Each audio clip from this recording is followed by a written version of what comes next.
The bright side of addiction is recovery.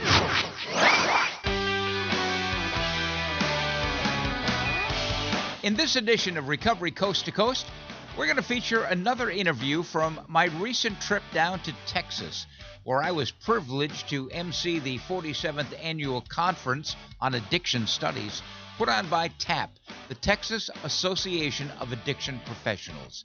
Now, I met an amazing young woman down there named Megan Weaver, who started drinking at the age of 9.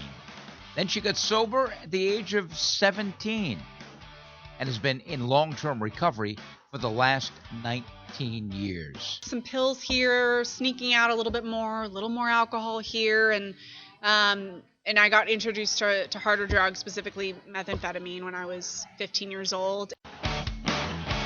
A hard life, but a grateful long-term recovery. Her story is coming up. I'll also share 2 poignant quotes from 2 award-winning actors, Josh Brolin and Jessica Simpson, both in long-term recovery. Plus some thoughts on recovery from Emmy Award-winning actor and a person in long-term recovery, Lou Gossett Jr., on maturity and spirituality, plus a thought for the day. My visit with Megan Weaver as a grateful person in long-term recovery, that's coming up in just a couple of minutes. I'm Neil Scott, host of Recovery Coast to Coast, and following 15 years of nightly broadcasting on iHeartRadio in Seattle, we have now upgraded to a national podcast, available to anyone at any time, featuring interviews with clinicians, authors, recovering celebrities, and everyday people in long-term recovery. Plus, well-vetted resources for individuals, families, and friends. We invite you to enjoy it and to share it with your friends as well. Recovery is an American way of life. We'd love to hear from you, by the way. Drop us a note at recoverycoasttocoast@comcast.net. Let us know your thoughts about our podcast. And perhaps you have a subject or a guest maybe you would like to suggest. Again, Recovery Coast to Coast, spelled out one word, at comcast.net. Recovery Coast to Coast is supported by the good folks at Sundown M Ranch, which is one of the oldest and most successful treatment programs in America. They've successfully treated well over 200,000 adults, adolescents, family members, all over the past 50-plus years. It's where recovery becomes reality. Let me give you just a quick thumbnail sketch of Sundown's program. It's 12-step centered, abstinence-based, provides detox, education, individual and group therapy, an exercise program, healthy and nutritional meals, chaplain services as well. Plus, they have one of the best family programs around, along with a robust alumni program. They don't simply treat and release. They believe strongly in community care and recovery enhancement. Cost-wise, well, they honor most major insurance programs, and since they are a not-for-profit organization, the cost of treatment is exceptionally affordable, and they can work with you as well. Sundown M Ranch is set on 30 acres of serenity at the mouth of the Yakima River, not far from Seattle. If you have a couple of minutes, check out their website, sundown.org. You can also follow them on Instagram, Twitter, and Facebook. For specific questions, send them an email, info@sundown.org. Here now is my candid conversation with Megan Weaver from San Antonio, Texas, a woman in long-term recovery who recovers out loud. We are down here in the great state of Texas at the Texas TAP Conference, 47th Annual Conference, Texas TAP being the Texas Association of Addiction Professionals. And it's always great to come down here because I run into many old friends. I've been coming down here probably for the last 10 years or so. And I meet new friends, too, as well as getting together with older ones. And one of my new friends is Megan Weaver, and I just met her seconds ago. And I'm going to find out all about her, as you will, as you listen to this. Megan is the founder of Complete Compliance Consulting, She's also a person in long-term recovery. How am I doing so far? Great, Good. killing it. Good. All right. Yes, yes, yes. Well, Megan, first of all, welcome and thank you for sitting down and talking a little bit about your story and your professional story as well. What does Complete Compliance Consulting do? We are a full service compliance consulting firm. That's a scary word for a lot of people. You know that? Yes, when I mention the words compliance or anything about joint commission to someone who's in the behavioral healthcare industry, I usually get the terrified look on their face. Or I think I had someone tell me today, and they said, that sounds awful. And I said, well, you know what? We need each other. Right? People like me need people like them and vice versa. So my brain works like that. I love this stuff, and I have an amazing team that I've put together over the last 2 years that has just allowed us to grow exponentially. Wow. So you've been doing this for 2 years. Yes, so I have actually been working in the industry since 2005, and I was a counselor, specifically working in adolescent substance abuse treatment. Wow. And I did that. So you're coming up from the front lines. Yes. So, mind you, while I was in school for counseling, I worked as a tech, so the very bottom of the totem pole, boots on the ground, and started off in adolescent treatment. I myself, as you said, I'm a person in long-term recovery. I got sober in 2003 when I was 17 years old, and I would like to say that was my first attempt, but it was not. People had been trying to push me into recovery for some time. I had started my drinking and using career at about 9 years old. So, drinking. Tell me about that first time at 9 years old. Oh God, well that story. So, I would say that substance abuse and mental health issues definitely run in my family, and I was just at a party that my parents were throwing for somebody's birthday, and I asked my dad if I could have some of the punch that I saw out on the table, and he kind of hesitated, and I didn't know there was any alcohol in it, and I just couldn't reach it. That's why I was asking him for it, and he said, okay, but you can only have one glass, and I was just kind of like, okay, sure, whatever, and I drank it, and started to kind of feeling myself a little bit. So I waited till no one was looking, and I tried another, and I remember kind of going to sleep that night. There's a lot of things that sort of happened that evening, but going to sleep that night and thinking, I have to do this again as soon as possible. I need that recipe. Yes. Well, and I always tell people, whenever I get the chance to tell my story, that my first memory as a kid was being incredibly anxious and just afraid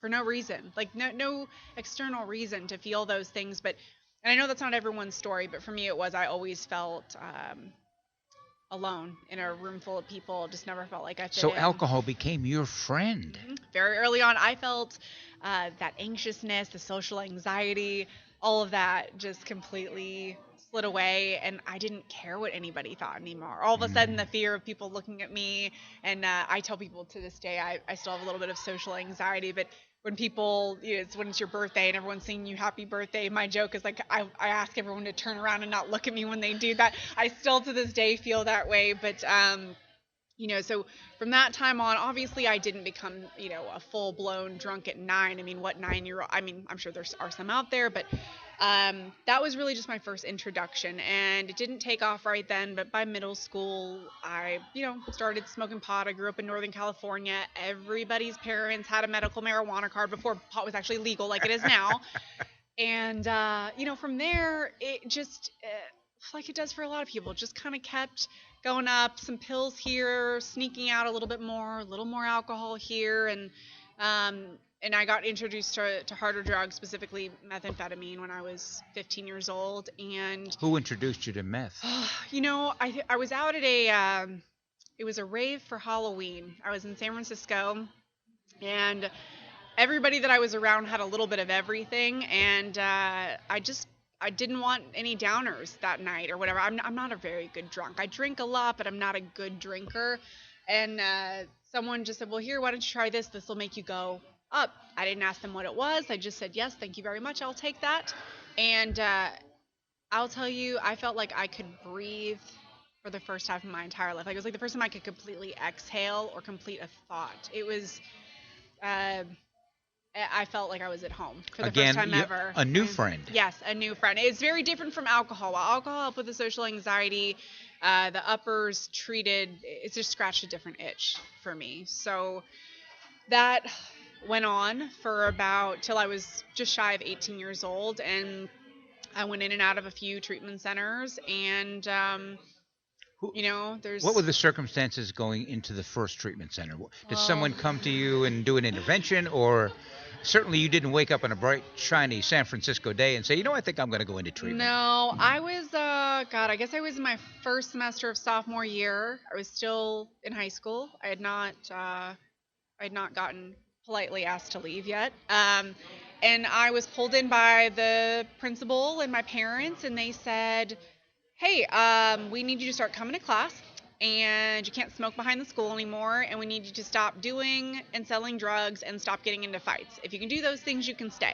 If you can't, we need you to go to this other school. And they called it, I don't know what they call it in Texas, but in California, they called it continuation school.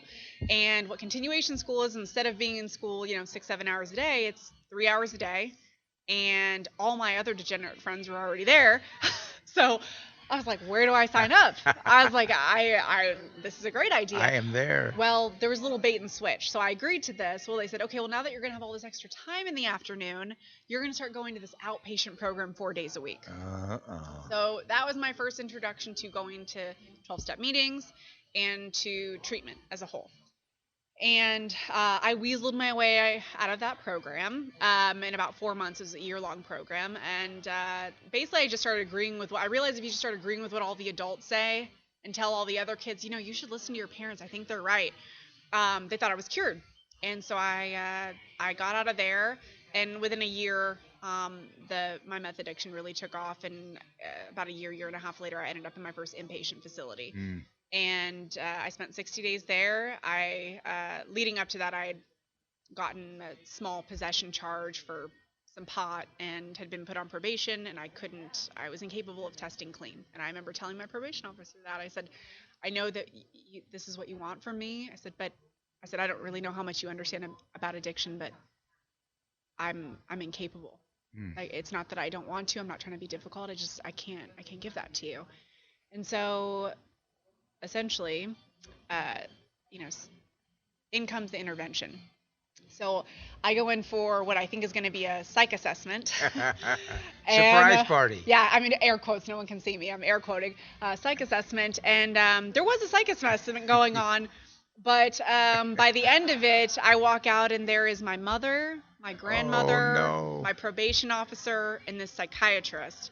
And they are telling me, you don't have any option, like you're going to go to this center.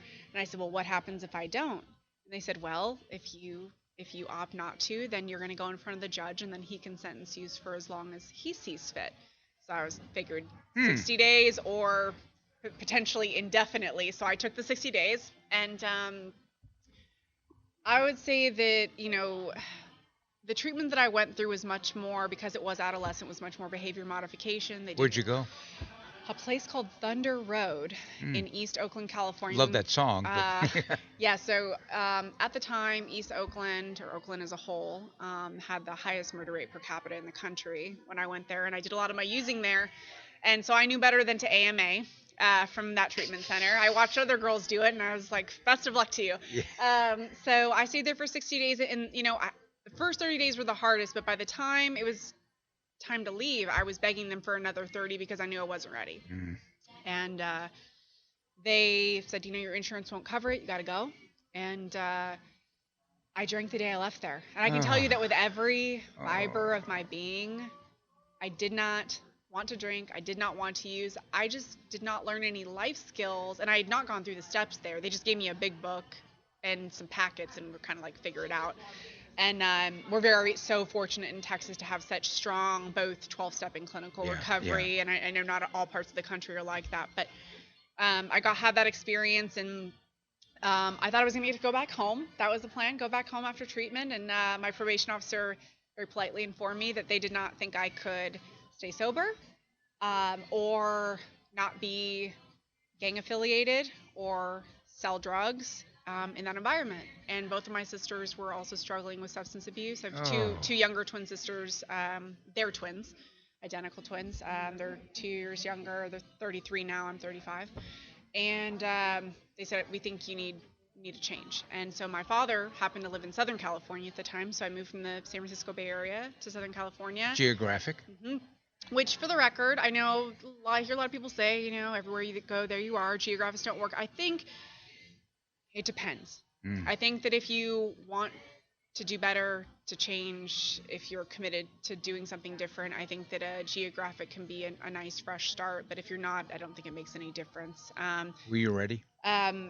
At that time when I moved, I wasn't. I was on the precipice of being ready.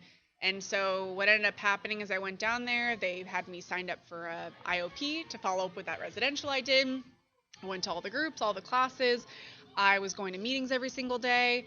And I was periodically just smoking a little weed, having a couple beers, because to be clear, again, I was 17. Yeah. And the idea of being an alcoholic or identifying as alcoholic when I wasn't even legally old enough to drink, which now I know has nothing to do with anything, but it seemed impossible, Sure. right? Like the idea of not drinking forever, like what, and these things I would tell my counselor, what about New Year's? What about if I get married? I can't have a toast at my wedding. And I'm sure plenty of people have had those thoughts. And it just, I don't know.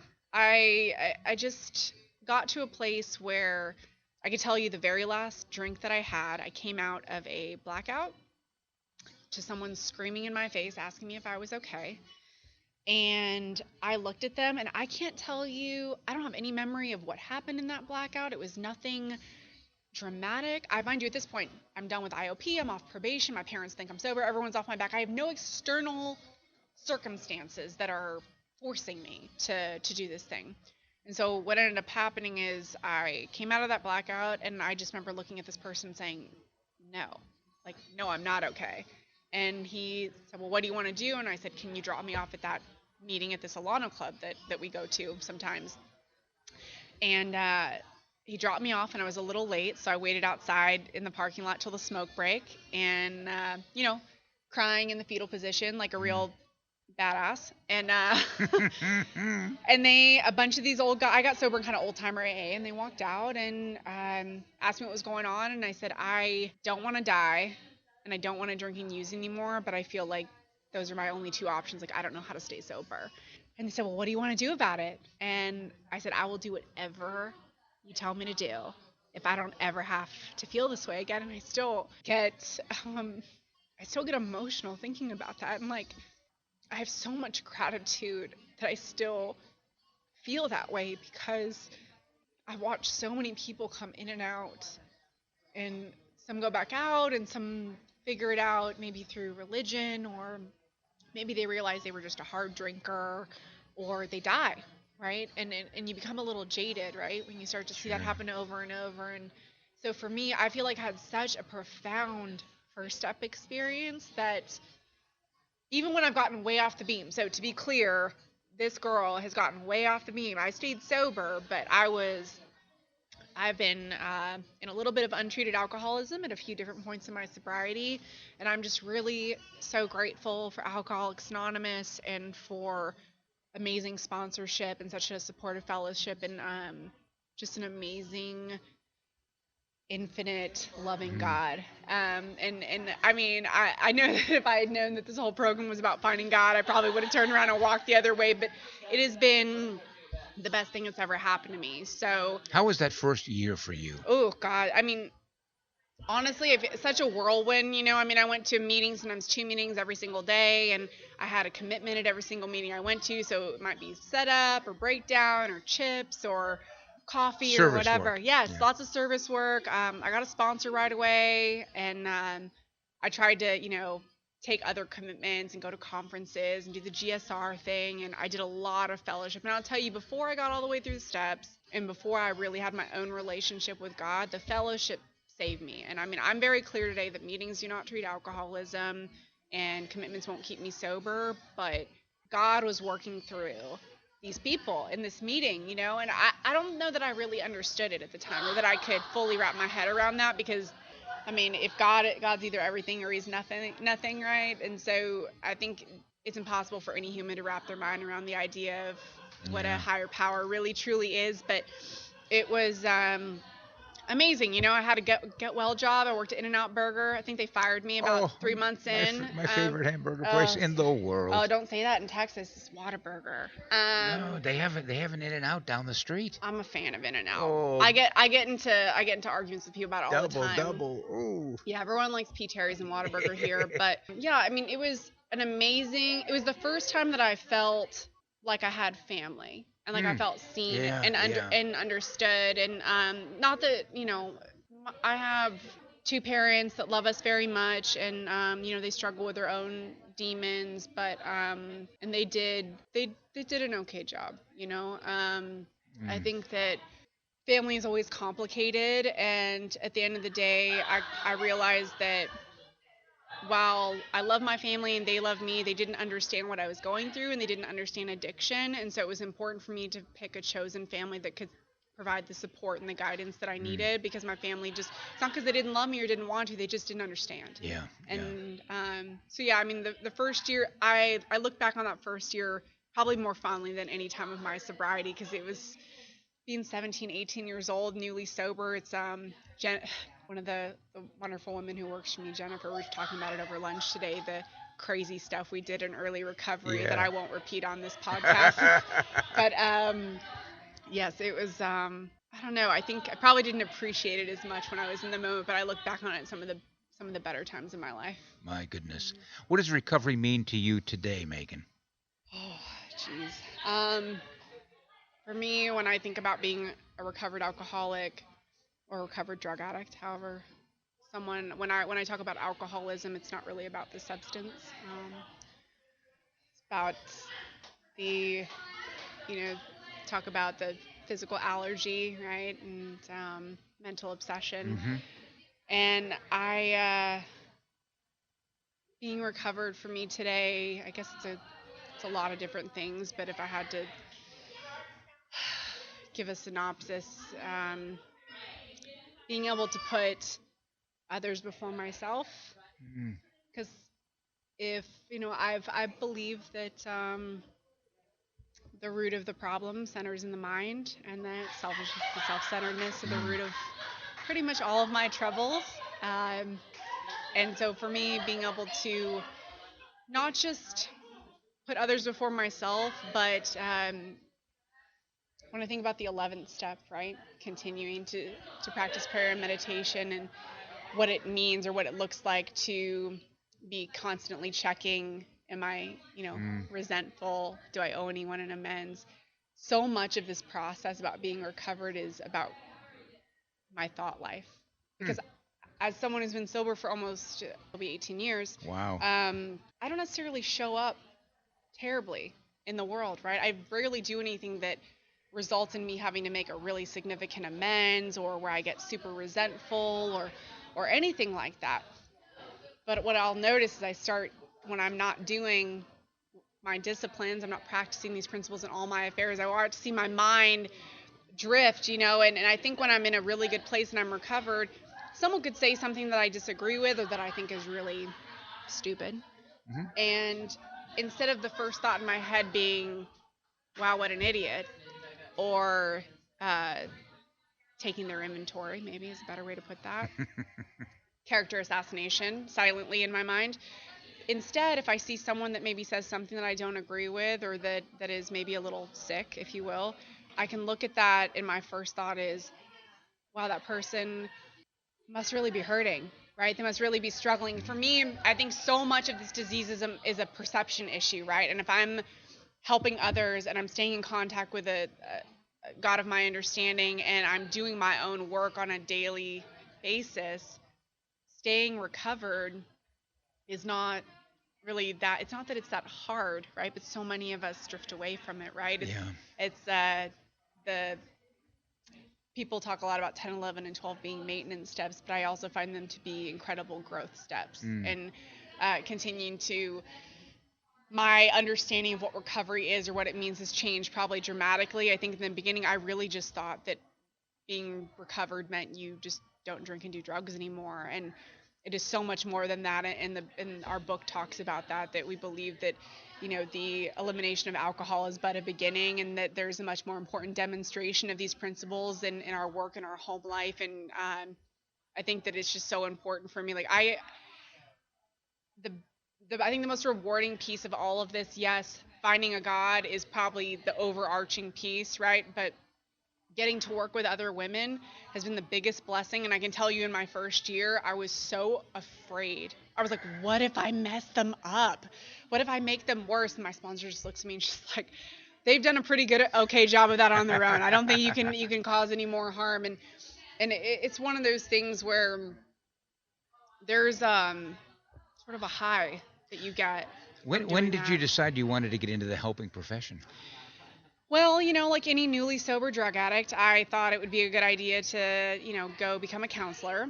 So I see that a lot, and I was no exception. So I was about, 18, 19 years old, and I decided to go get my KDAC, which is equivalent to an LCDC, I suppose, in California. They don't have LCDCs there, and or at least they didn't at the time. And so I went to school and got my degree there. And like I said, I had about 2 years sober, about 19 years old.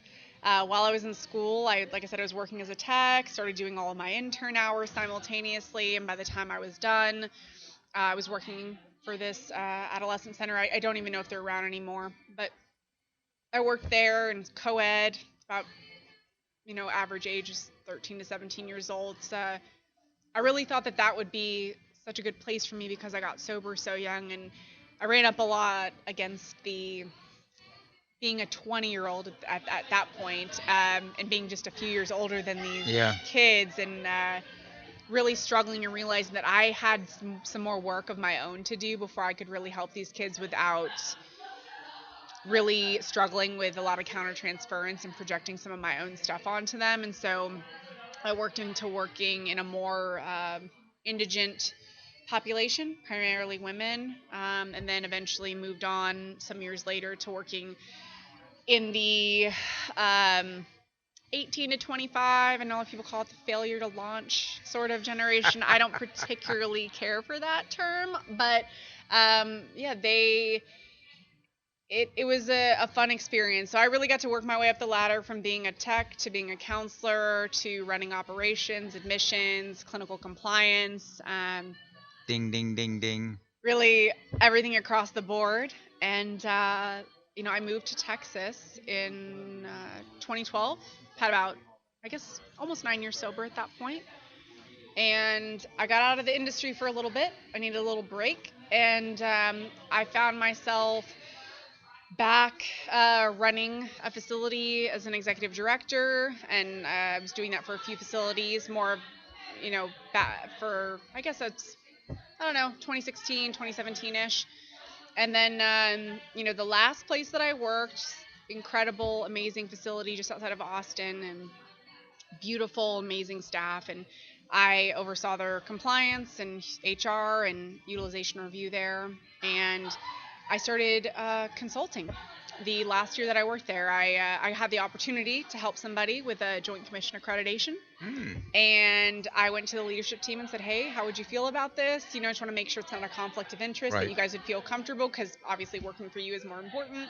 And they said, absolutely not. We support you 1,000%.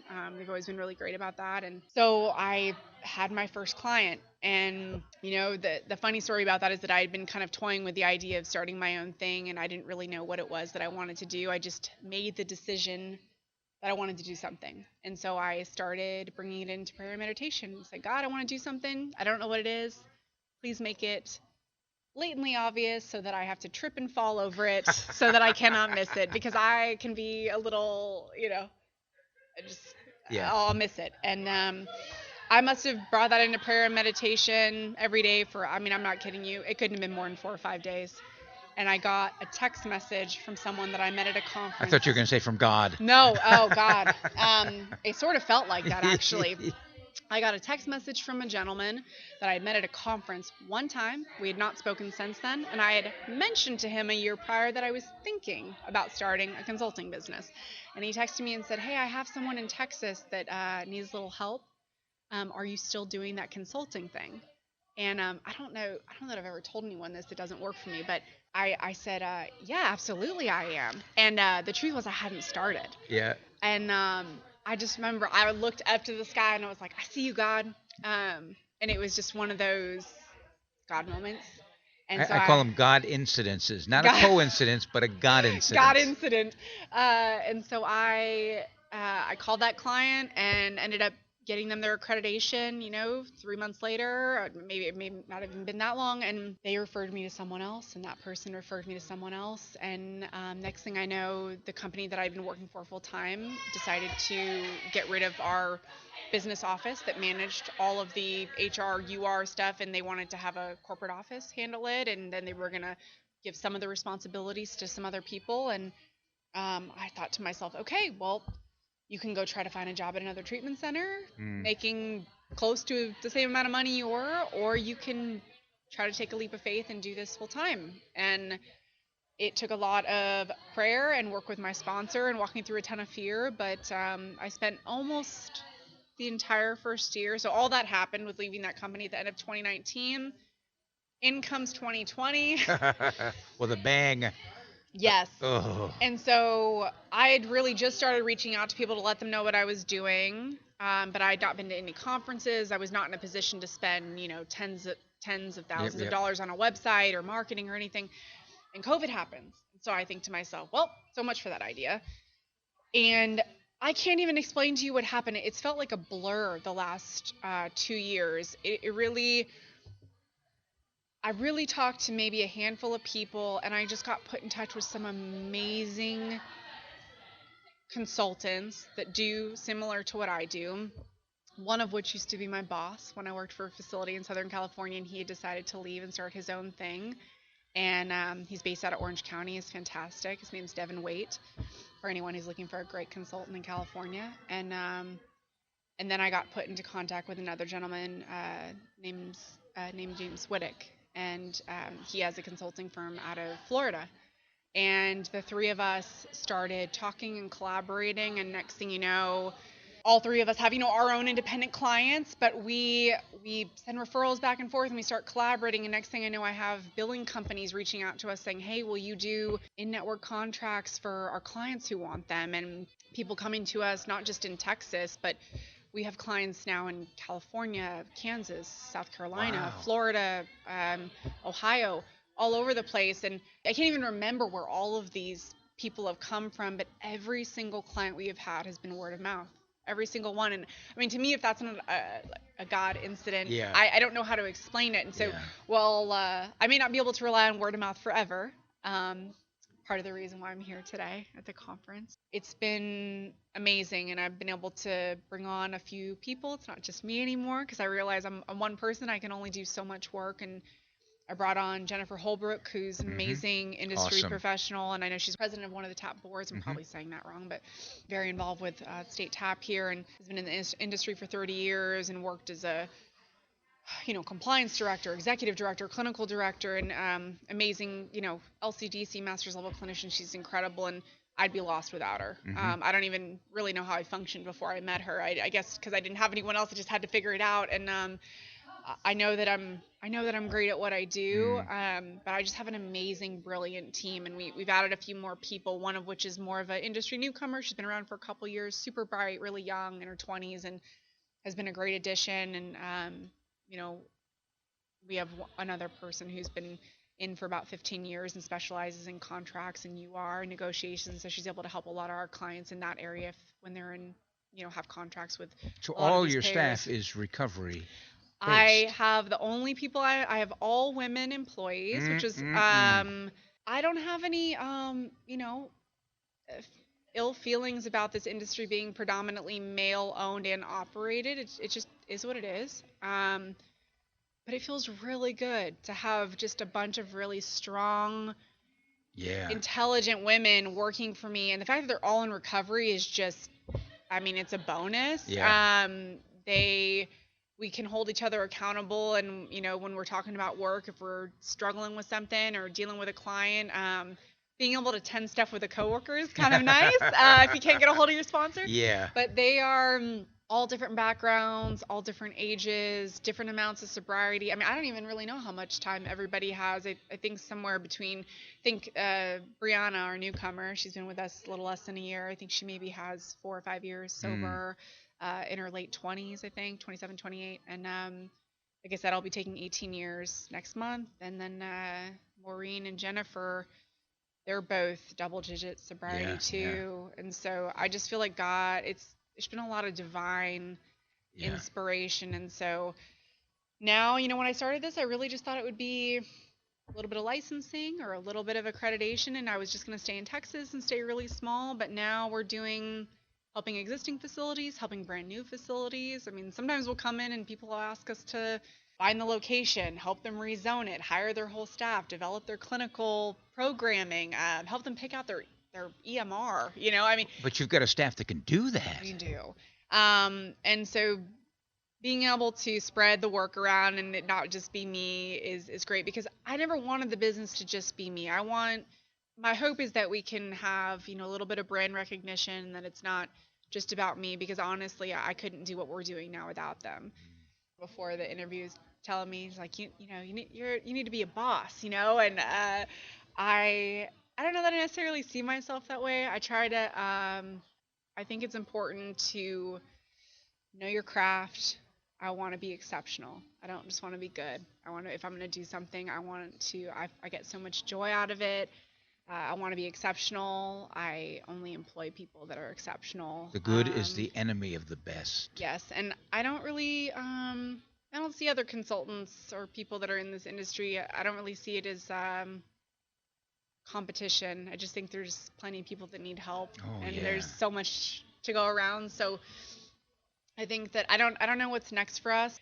A lot of our clients are people that own sober living and are just starting out new IOPs, or so for us, it's trying to find that middle ground and providing them with the support they need, so they actually have the systems and the processes and the knowledge that they need to sustain it, because we don't want them to have to use this forever. We want them to be able to do it on their own and provide great treatment. If they want us to pop in once or twice a year to just do a little quick check-in, we're always happy to do that too. It can be, like I said, startup, existing facility, quick little, I just call it quick little checkup, or a little risk assessment here and there. And I love my clients. I feel super lucky to have worked with the facilities that we have this far and the ones that we're still currently working with. I just feel like of all the places out there and the people, we've just gotten very lucky to just have some of the best people.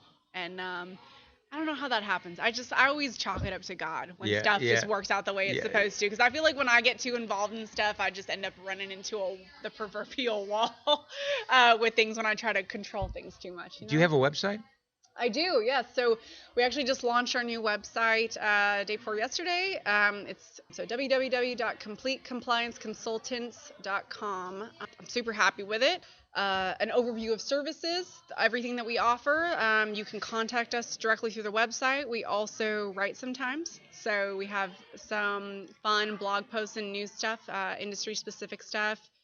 Things about upcoming regs, changes, just to give people information. And I've made sure my entire team, they've got all of their bios up there too. So if you want to learn a little bit more about us individually or as a whole, you can do that there as well. Outstanding.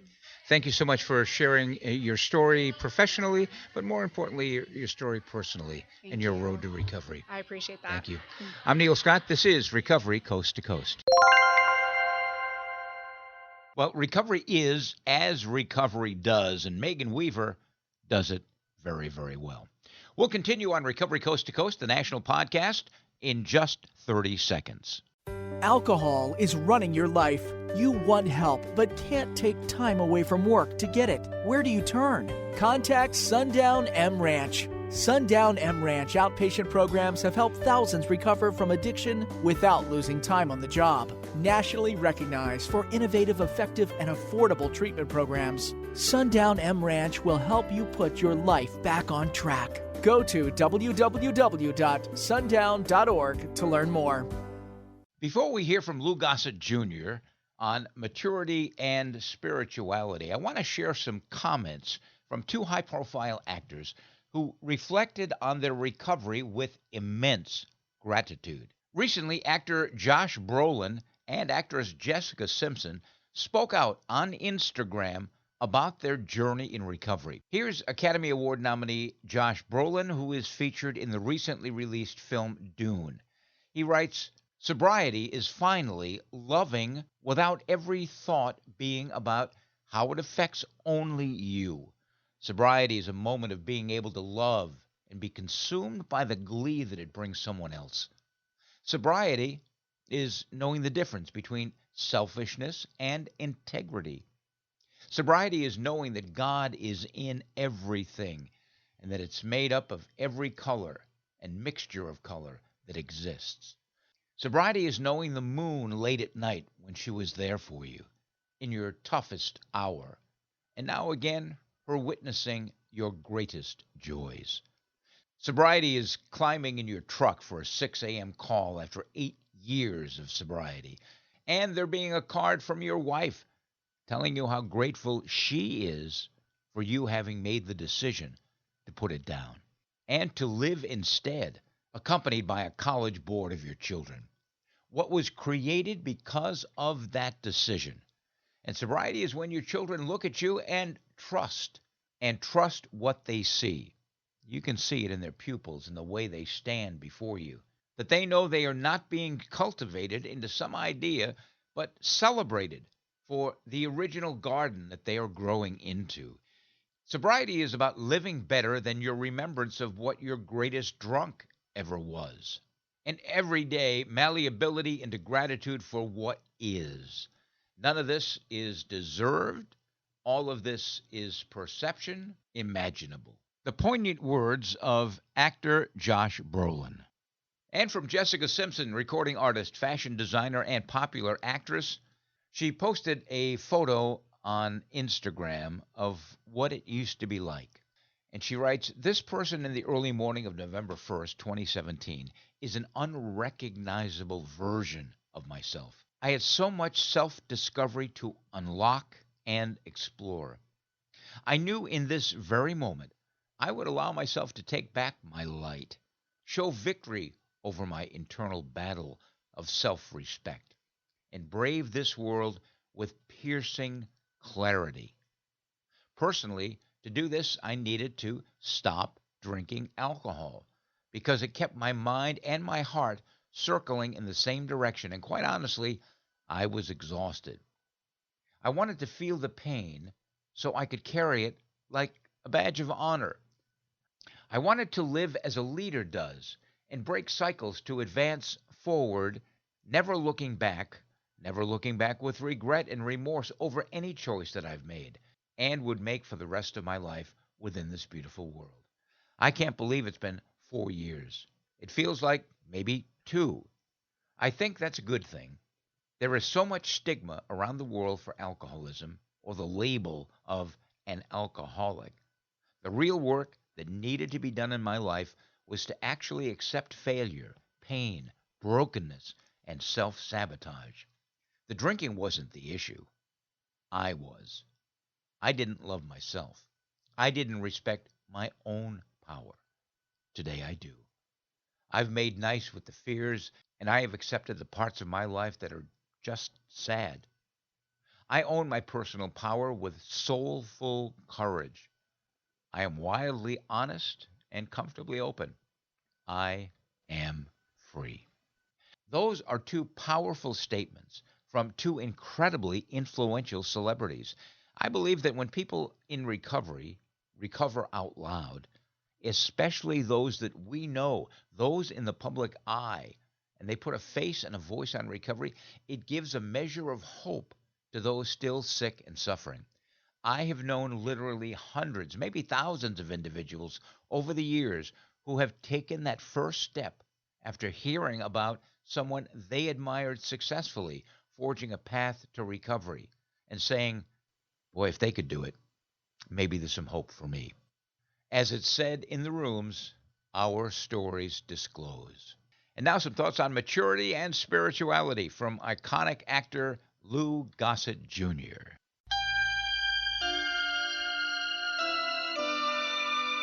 The spiritual way of life has made it possible for us to become mature in ways we could not have imagined. Most of the time, our behavior and reactions reflect the inner peace and security we have gained. We can face and deal with life changes and challenges. We're stable and sure of ourselves. How did this come about? What's the connection between spirituality and maturity? When we first learn about spiritual principles, we see that they offer solutions to our living problems. We soon begin to apply these principles day by day with good results. In a typical scenario, our initial impulse when affronted may be to strike back, to get even, to become resentful. Instead, we stop ourselves and try to respond maturely, with understanding, patience, and self-restraint to whatever has provoked us. Over time, the connection that we may not have seen earlier becomes quite clear. By practicing spiritual principles in our responses and our actions, by shifting focus from ourselves to others and God, we're able to move steadily from immaturity to maturity. Thought for today: the spiritual path leads to greater maturity.